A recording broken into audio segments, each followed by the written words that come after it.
Hoy el gobierno enfrenta un dilema de hierro, muy claro. O baja la inflación o sube la tasa de actividad económica, o sube la actividad económica. No puede hacer las dos cosas a la vez. No puede, no tiene dólares suficientes, no es una buena decisión del gobierno poner el foco todo el tiempo en la inflación, porque probablemente, ustedes lo venían charlando recién, también marzo dé malas noticias. Con lo cual, marzo se va a conocer a mediados de abril, de acá a un mes recién vamos a tener el dato de marzo. Quizá abril, empiece a curvar algo, pero tampoco vamos a ver un descenso demasiado pronunciado. Y ya yendo al punto de los precios mayoristas... Mira, ahí están los precios mayoristas, para que lo tomo acá. Ahí lo podés mostrar. Este es lo que dio ayer a conocer Ahí estamos. El INDEC. Sí. Ahí está el mayorista, índice de precios mayorista, mide la variación de los precios a los que los productores e importadores venden en el mercado interno, incluyendo impuestos, ¿no? Variación mensual dio 1%, productos nacionales 1,3% y productos importados con baja del dólar de 4% o 3% en Casi febrero. 3% en febrero dio menos 2,7%. Muy parecido. Sí. A ver, primero, son solo bienes. Sí. Son solo bienes, es una encuesta. Es una encuesta, no es un relevamiento de precios como son los precios del índice al consumidor, que incluye servicios, ni más ni menos, que están siendo muy impactados. Obviamente la quita de subsidios le agrega puntos a la tasa de inflación.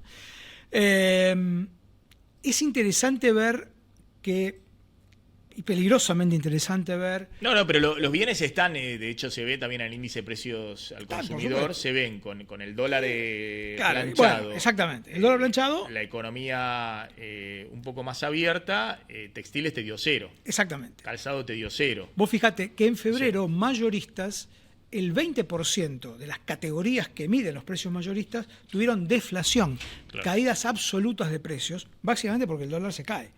¿No? Se cae el dólar, la demanda de esos sectores está para abajo total, tanto del importador como del productor nacional. Sí. Es cierto que estamos en un momento muy parecido al que teníamos, por ejemplo, en el 17 y el 18, con Macri, en donde se ve que una buena cantidad de bienes mayoristas o de precios mayoristas caen en términos absolutos. Eso es cierto. Ahora, ¿son buenas razones? ¿Son malas razones? Los instrumentos que usa el gobierno, el control cambiario y esta idea de apreciar a como sea para justamente mostrar un índice inferior, ¿es una buena estrategia? Bueno, ahí están las discusiones que me parece que se abren en una economía que empieza a discutir qué hacemos, ¿bajamos la inflación o bajamos el crecimiento? Ahora hablamos un poquito de eso. ¿Te anticipa algo el índice de precio mayorista? Porque algunos plantean, obviamente... Uno estaría bárbaro si me sacan el gasto de electricidad, de luz, de la prepaga. Está aumentando de acá a mayo tenemos las prepagas aumentando 3%. 3% de acá a mayo las prepagas. ¿No? Porque ajustan con la inflación pasada, 2 meses para atrás. El aumento de febrero fue 2,8 que fue el de diciembre. El de marzo va a ser 2,9 que fue el de enero. El de abril va a ser 2,9 que fue el de febrero, y si marzo da 3%, el de mayo y la prepaga va a ser 3%. Así es. Entonces, el de mayo, de mayo. Entonces, te liquida en términos salariales. Contra eso no hay nadie que esté ajustando salarios así. Pero bueno, sacame la prepaga, sacame luz y gas, sacame servicios privados, que también vienen ajustando en esa dinámica 3%. ¿Y qué más? Y bueno, y sacame el impacto ahora del combustible, qué sé yo. Y en todo lo demás...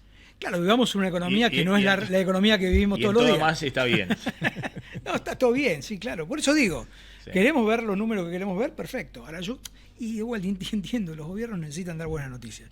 Me parece que no es un buen momento para hablar de la inflación. Además por el shock externo. El shock del petróleo va a empezar a derramar naturalmente, no es solamente el precio de los combustibles, que es cierto, y que buena parte de las diferencias con Estados Unidos tiene que ver con los impuestos, gran parte tiene que ver con los impuestos, con la carga impositiva de los combustibles, sino también con el hecho de lo que implica el precio del combustible en el resto de las actividades. El 90% de los bienes en la Argentina se trasladan por camión. O sea, el costo de la logística va a aumentar. A ver, pero entonces vamos a lo otro, que vos planteabas el tema del nivel de actividad, porque yo coincido con vos. ¿Hay algún cambio... ¿Cambia algo para la economía que la inflación, no sé, en vez de ser 22%, sea 25 o 30 este año, ¿cambia algo? Si vos me decís, pero... tengo un plan que verdaderamente me lleva este año la inflación al 10%, como decía el presupuesto, bueno, es otra cosa. Sí. Porque si hiciste eso... Bueno, pero eso ya está, eso ya claro, ya pasó, ¿no? Pero después, que sea 22, que sea 25, que sea 30... Ahora, no es lo mismo si la economía... Si vos más o menos mantuviste un poquito de desinflación, claro, pero la economía te creció, claro, y fortaleciste tus fundamentals, es decir, hay más dólares en el Banco Central acumulando, más reservas, pudiste con eso bajar el riesgo país, despejar los vencimientos. ¿Qué estás viendo? A ver. Hablemos de política económica. Sí, por eso. Hablemos si de me veo económica. solo la de la inflación y me centro en eso, ¿y cuál es la diferencia si me termina dando 25 o me termina dando 30 este año? Vos todos los días, o casi todos los días, traes politólogos, analistas políticos que te dicen que ya la inflación no es una prioridad. Sí. El gobierno ha tenido éxito. Y de hecho la ha sacado de la prioridad de la agenda pública, por lo menos la más acuciante. Y ahora el problema es la economía real. Salvo en la prioridad del gobierno. Bueno, de la agenda pública, pero no del hacedor de política económica. Bueno, es que es muy extraño eso, ¿no? Realmente. Bueno, y ahí empieza... A ver, tengo como sensaciones compartidas, ¿no? Yo tengo la visión de que el gobierno cree que bajando la inflación resuelve todos los demás problemas, y eso implica obviamente sostener lo absolutamente imprescindible, necesario, que es el equilibrio fiscal, y por supuesto el orden monetario que viene detrás del equilibrio fiscal. Ahora bien, también es cierto que la demanda social hoy pasa por otro lado, empieza a pasar por el desempleo, empieza a pasar por los bajos salarios, empieza a pasar por la imposibilidad de consumir bienes básicos. Entonces, por eso digo, hoy el gobierno enfrenta, y ahí hablo de las sensaciones encontradas. El gobierno, por ejemplo, ayer anunció, así muy tibiamente, que iba a permitir paritarias con un techo del 2%. Bueno, ya 2% es menos que la inflación, sí, claro, pero no es el 1% que teníamos hace el año pasado. Y el año pasado, cuando te metiste en marzo, el techo de las paritarias era 1%. Exactamente. ¿Pero por qué? Porque le vendiste a todos que había que converger hacia adelante. Digamos, ese era el objetivo, el techo, la banda cambiaria se movía al 1%. Bueno, no había que ver la inflación pasada, sino que había... se te corrieron un poquito las expectativas, ¿no? Y me parece que lentamente estamos cometiendo los mismos errores que cometimos el año pasado. Planchamos el tipo de cambio para bajar la inflación en bienes. Acumulamos pocos dólares. Compramos dólares, pero acumulamos poco. Compramos más de 3.200 millones y acumulamos apenas 650 millones como reservas en el Banco Central. Entonces digo, cuidado. Y obviamente el tipo de cambio lo mantenemos en 1.400 cuando el techo de la banda se va yendo y la brecha entre el techo y el promedio se mantiene o va creciendo de manera importante. Entonces, a ver, yo creo que, para decirlo muy en claro, hoy el gobierno enfrenta un dilema de hierro, muy claro. O baja la inflación o sube la tasa de actividad económica, o sube la actividad económica. No puede hacer las dos cosas a la vez. No puede, no tiene dólares suficientes. Me da la impresión, todos los cañones apuntan, aunque insisto, tengo sensaciones encontradas. ¿Y cómo mejora la actividad económica? Bueno, a ver, permitir que el techo en vez de ser 1 sea 2 ya es un cambio. Perdés menos, a ver, el salario real formal privado. Monetizando más, comprando dólares y, como decía el acuerdo con el fondo, sin esterilizar, sin sacar esos dólares del mercado. Sí, yo escuchaba creo que al propio ministro de Economía hablar de que el M2, que es la cantidad de pesos que pueden circular y demás, para decirlo simplemente, estaba creciendo al 18% anual. No sé si es una buena noticia, con una inflación que corre al 30%. No sé si es una buena noticia, ¿no? Digo, porque si vos no tenés combustible para que la actividad económica funcione, y vas a tener contracción económica, que es lo que estamos viendo en muchos sectores, sacando los nichos, gas y petróleo, minería, bueno, el agro, por supuesto, que depende de otras cuestiones, no depende de la dinámica del consumo, que es el principal driver de la demanda agregada en el corto plazo. Entonces, ahí tenés como una conjunción de problemas que yo creo que, de vuelta, vergonzantemente el gobierno trata de de estirar un poquito la cuerda por el lado salarial, bienvenido sea, pero me parece que el tipo de cambio es una gran restricción, un gran limitante para poder recuperar alguna velocidad de crecimiento en el corto plazo.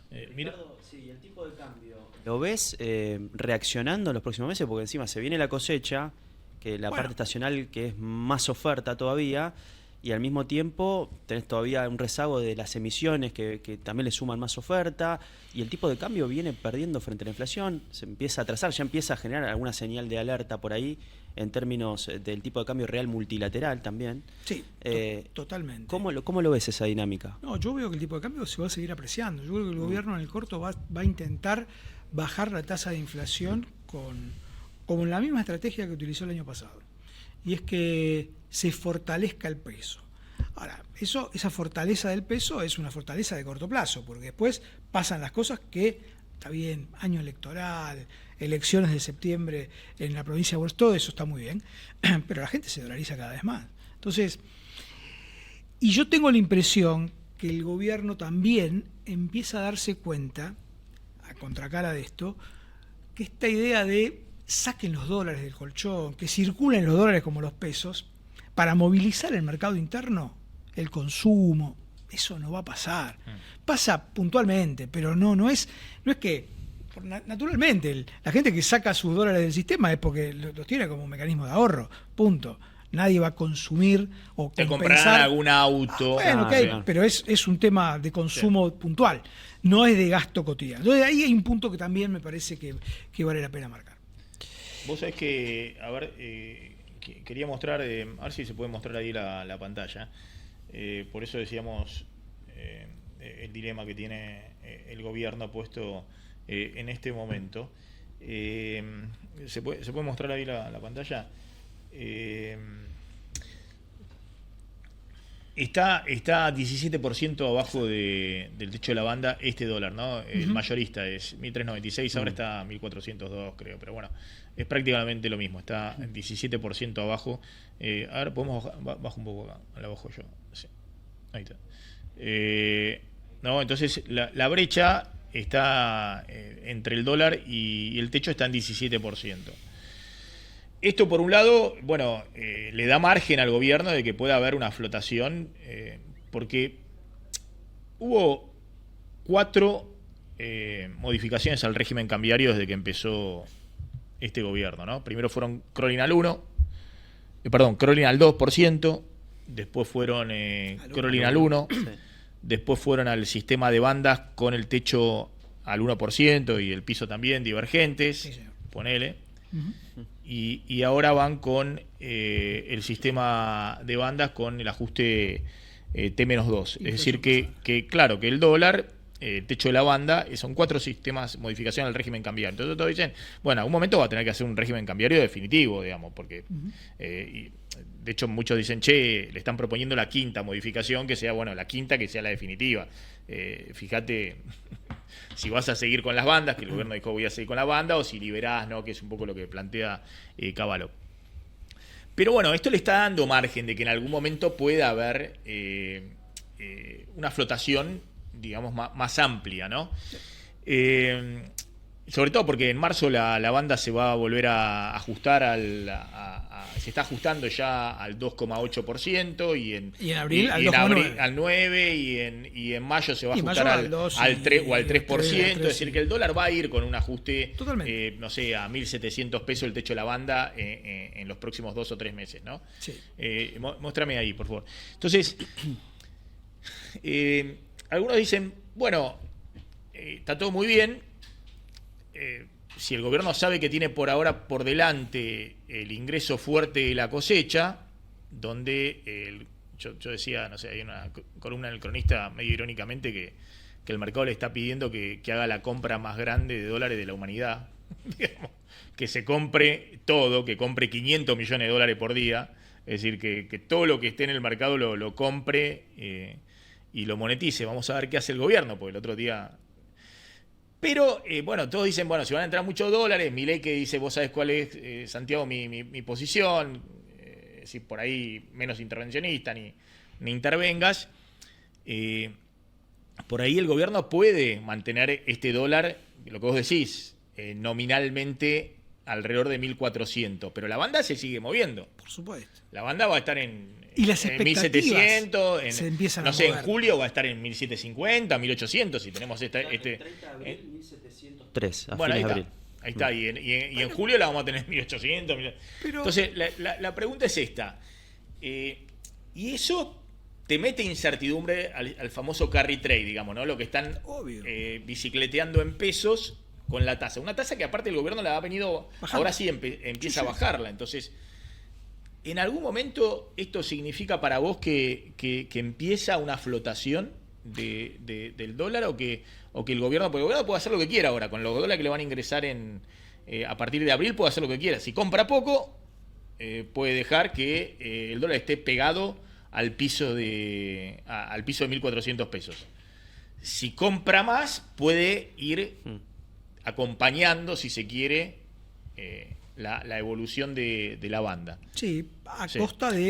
Pero desarma un poco el carry trade. Se le van los dólares de los que vendieron los dólares y se pusieron en peso. Y aparte, eso tiene un riesgo, porque apenas ven un poquito que se mueve el dólar y dicen, bueno, ya está, salgamos. Es que el tema es ese. Sí. Total. El tema es ese, pero además, esto es como una especie de pequeña olla a presión, porque si vos tirás para abajo el tipo de cambio, el techo va subiendo, las expectativas se van de alguna manera desintegrando. La gente va a decir, cada día está más barato el dólar, ¿no? Es la sensación que uno empieza a tener. Y la verdad es que, por eso digo, me parece que no es necesario volver a pasar por un eventual evento complejo como el que tuvimos. No va a ser así el año pasado, no tenemos sueño electoral, por suerte, pero digo, evitar estos cimbronazos en el mercado de cambios me parece que es importante para justamente darle credibilidad a la política cambiaria, que es absolutamente central para la política económica. Vos, si no tenés credibilidad en tu política cambiaria, si la gente empieza a dudar de tu política de cambios, y bueno, la posibilidad de que tu política económica dé buenos resultados va a ser escasa, ¿no?